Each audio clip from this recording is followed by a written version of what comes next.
the Battle of Montgisard, 1177. One of the most shocking tactical victories in medieval war history. 500 exhausted knights, facing 26,000 of the finest warriors the Islamic world could field. That is not courage, that is not faith, that is mathematical annihilation. And yet, within less than 2 hours, over 20,000 of those warriors will be dead. Not defeated, not scattered. Dead. This was not a miracle. It was not luck. It was a perfectly timed, decisive strike, delivered at the one moment when numbers meant nothing.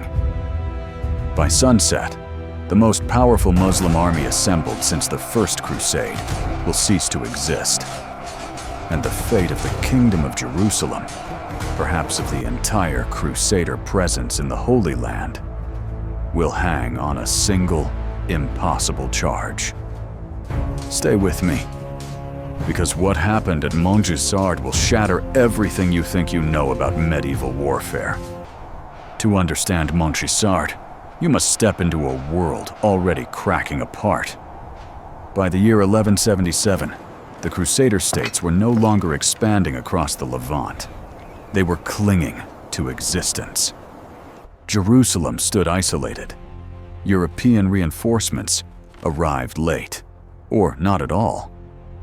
Castles that once bristled with knights were now defended by aging garrisons, wounded veterans, and frightened levies. The kingdom's treasury was thin. Its borders were porous. Its people knew the end was coming. Across the Muslim world, the tide was moving in the opposite direction.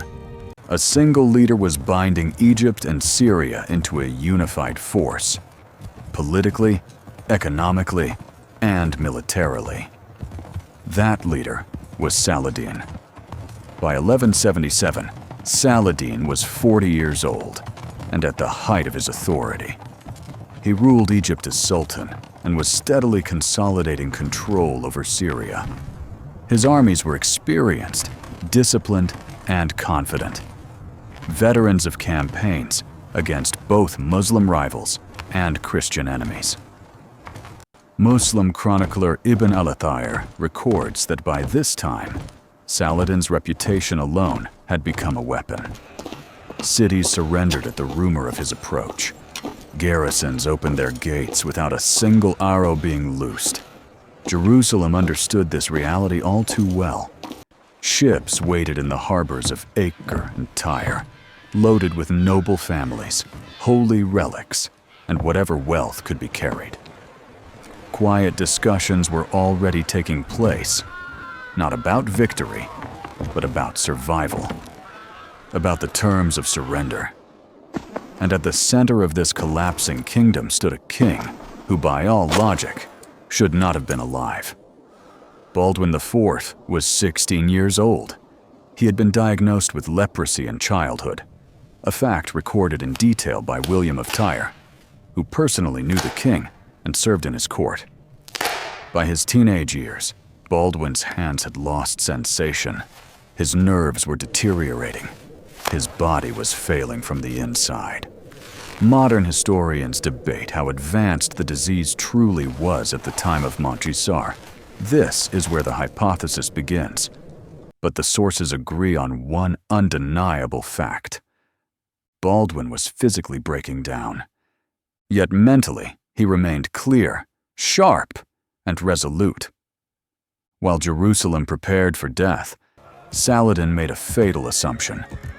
He believed the leper king would never leave the safety of the city walls. He believed fear, illness, and simple arithmetic would force Baldwin to wait or flee. That assumption shaped every decision Saladin made as he marched north from Ascalon. So he relaxed discipline. He allowed his army to spread across the countryside. He prepared not for battle, but for occupation. What he did not realize, what no commander of his stature expected, was that Baldwin had already made his choice. Jerusalem would not be defended. It would strike. And at that very moment, As Saladin's banners moved north in careless confidence, a far smaller army was assembling, exhausted, outnumbered, and about to gamble everything on a single, irreversible decision. Baldwin chose to strike. That decision shattered every assumption Saladin had built his campaign upon. According to William of Tyre and the Chronicle of Ernul, Baldwin could assemble no more than 500 knights.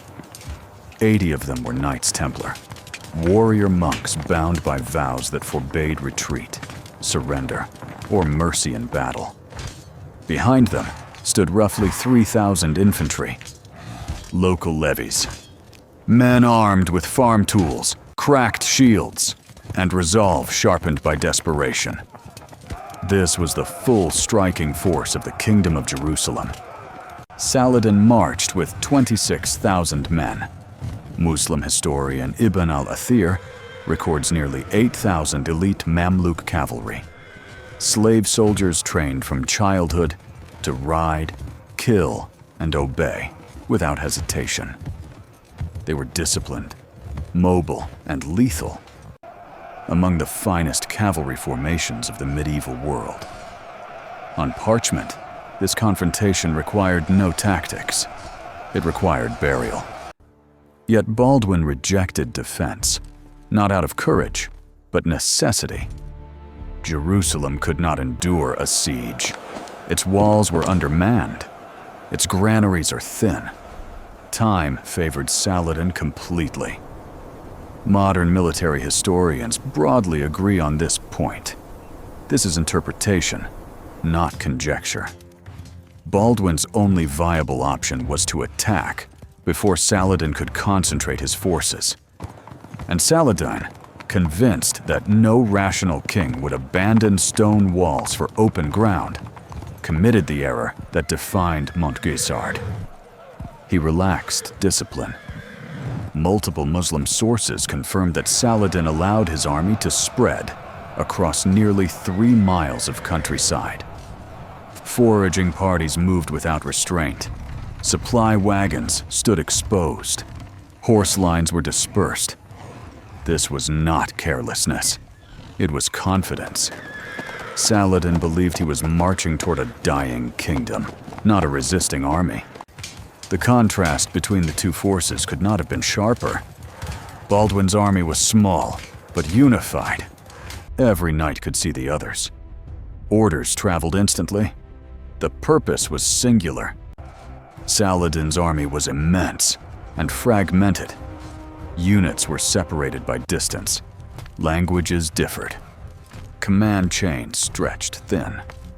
Terrain magnified this imbalance. Modern topographical surveys around Ramla reveal shallow ravines and folds in the land, nearly invisible from a distance, but deadly during retreat. What appeared to be open ground concealed channels of entrapment. None of this guarantees victory, but it created something rarer than an advantage. A moment. A narrow window in which timing could outweigh numbers. By the morning of November 25th, Baldwin had completed the assembly of his exhausted force. The army had marched farther and faster than contemporary military manuals considered possible. Saladin still believed Jerusalem lay safely behind him. He was wrong. And the price of that error was about to be paid in blood. Saladin was wrong. Jerusalem did not lie safely behind him. It was moving. The march itself should have ended the story before it began. 45 miles in roughly 36 hours. Men inside sealed armor staggered, collapsed, and were dragged back to their feet. Horses foamed at the mouth, their flanks trembling from exhaustion. William of Tyre records knights fainting in the saddle, revived only by water poured over their helmets. Baldwin endured it all, carried on a litter when pain overwhelmed him, strapped to his horse when he regained consciousness. His hands were wrapped in bandages to keep failing flesh from tearing apart. How much of this is literal and how much is narrative emphasis remains debated. This is where modern historians urge caution. But the consensus is clear. The march was real, and it pushed men and animals beyond limits that medieval warfare manuals believed survivable.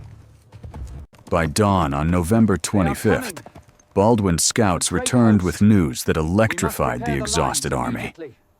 Saladin's host was not formed for battle. They were scattered. Foraging parties spread across the countryside. Supply wagons stood unguarded. Horse lines were dispersed. Units lay separated by distance, terrain, and routine. This is not conjecture. Ibn al-Athir, writing from the Muslim side, confirms that Saladin's army had relaxed discipline, confident no enemy would dare approach. What Baldwin now faced was not an army, it was an opportunity.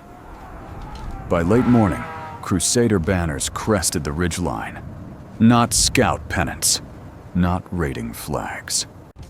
The great war standards of Jerusalem and the black and white crosses of the Templars. Saladin received the first reports with disbelief. Dust to the north, movement too organized to be foragers. According to Muslim chroniclers, Saladin initially dismissed the warnings. Jerusalem's walls were barely manned. No rational king would abandon them. He ordered only a limited response, a fatal delay. By the time the truth became undeniable, the moment was already slipping away. Saladin's forces scrambled to form lines.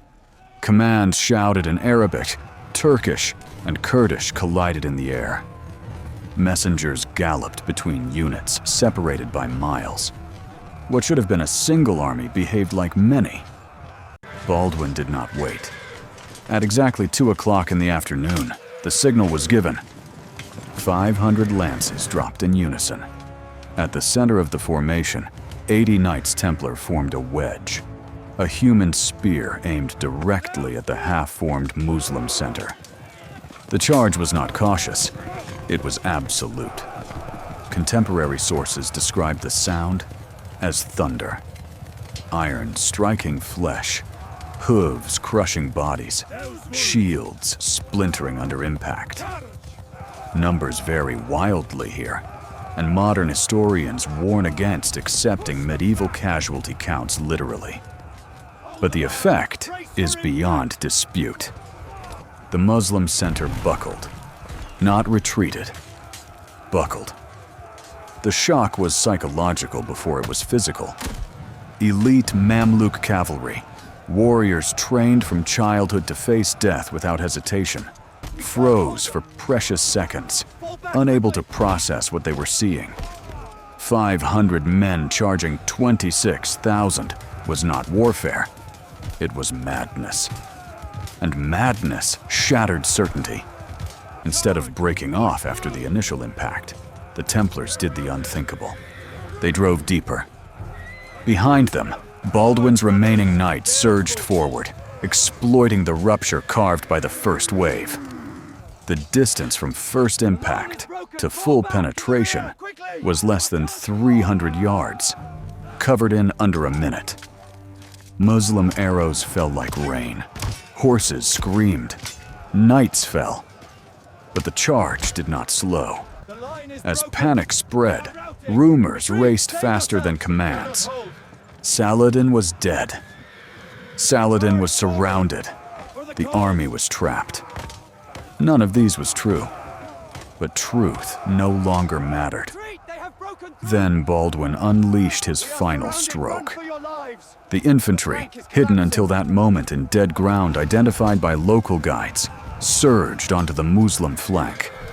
To Saladin's already disintegrating force, it appeared as if new Crusader armies were materializing from the earth itself. Shouts of encirclement rippled through the ranks. The battlefield transformed.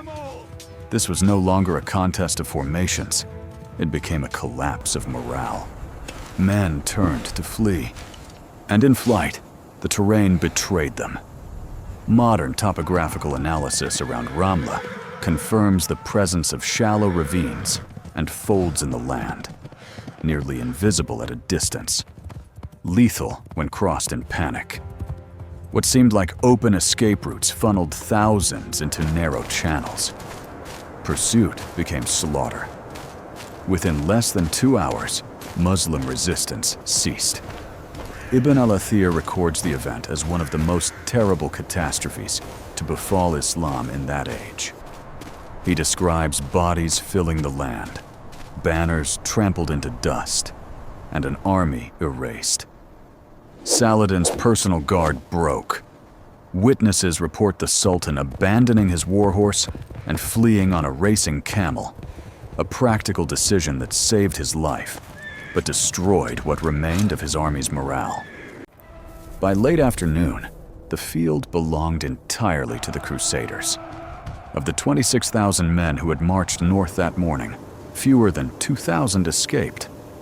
What began as a battle ended as annihilation, and the impossible had become history. When the killing finally stopped, silence settled over the field. Not peace. Silence. Bodies lay scattered across miles of ground. Banners were trampled into the mud. Broken lances, splintered shields, and abandoned weapons marked the path of flight and pursuit. According to Ibn al-Athir, fewer than 2,000 men escaped from Saladin's army that day. The rest were dead, wounded beyond saving, or captured. The numbers vary. Medieval chroniclers often exaggerate, but the scale of the disaster is beyond dispute. This was not a defeat. It was the destruction of a field army. For the Kingdom of Jerusalem, the material consequences were immediate. Saladin had brought his war treasury with him, expecting occupation rather than resistance. Gold, weapons, horses, armor, and supplies meant to sustain 26,000 men fell into Crusader hands in a single afternoon. William of Tyre records that the spoils were so vast that they could not be inventoried on the field. For a kingdom on the brink of financial collapse, Montgisard was an economic resurrection. But the cost was not light. Of roughly 3,500 Crusader troops engaged, more than 1,000 were killed or wounded. For such a small state, these losses were severe, nearly irreplaceable. And at the center of it all stood Baldwin IV. Once the pursuit ended, the king finally allowed himself to be lifted from his horse.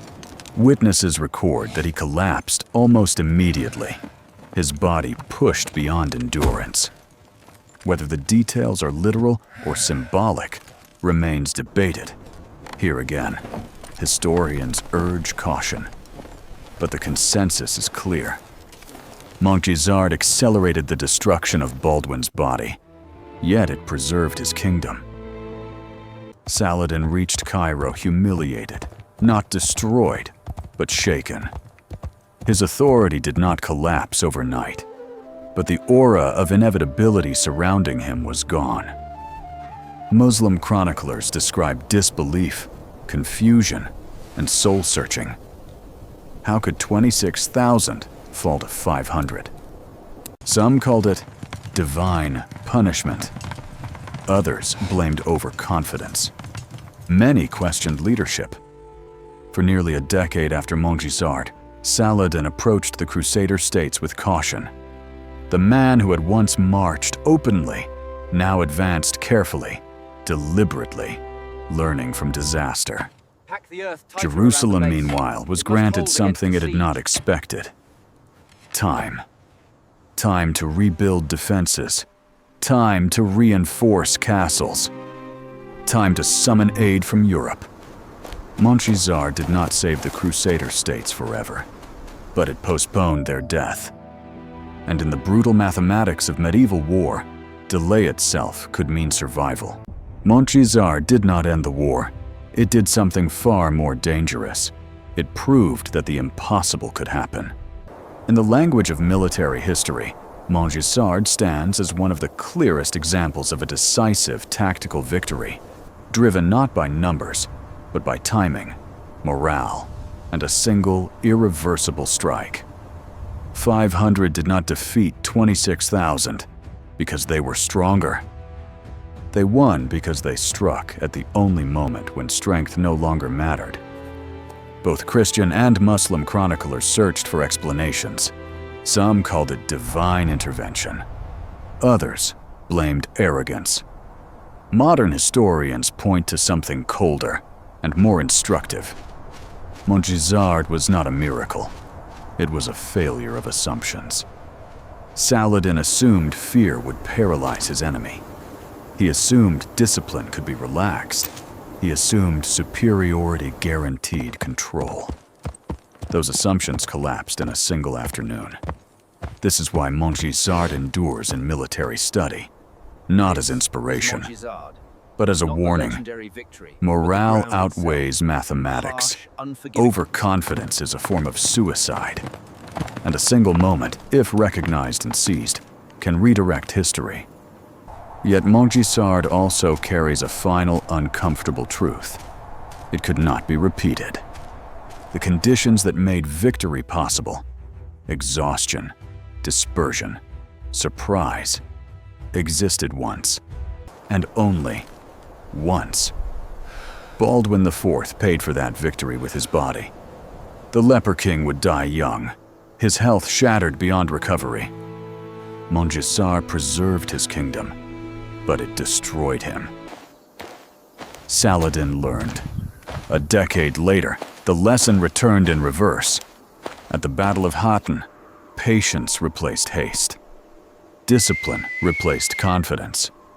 Water, terrain, and encirclement replaced reckless advance. Hattin was Montgisard inverted, and this time, the Crusader army did not survive. History rarely grants second miracles. Montgisard was one. A single afternoon when timing outweighed numbers, when belief shattered certainty, and when 500 men held back the tide of history, if only for a moment. If this story changed how you see medieval warfare, if it challenged the idea that numbers decide everything, tell us in the comments. Which battle do you believe was the most unequal in history? Like the video. Subscribe for more epic war documentaries. And next, how did Saladin take revenge at Hattin?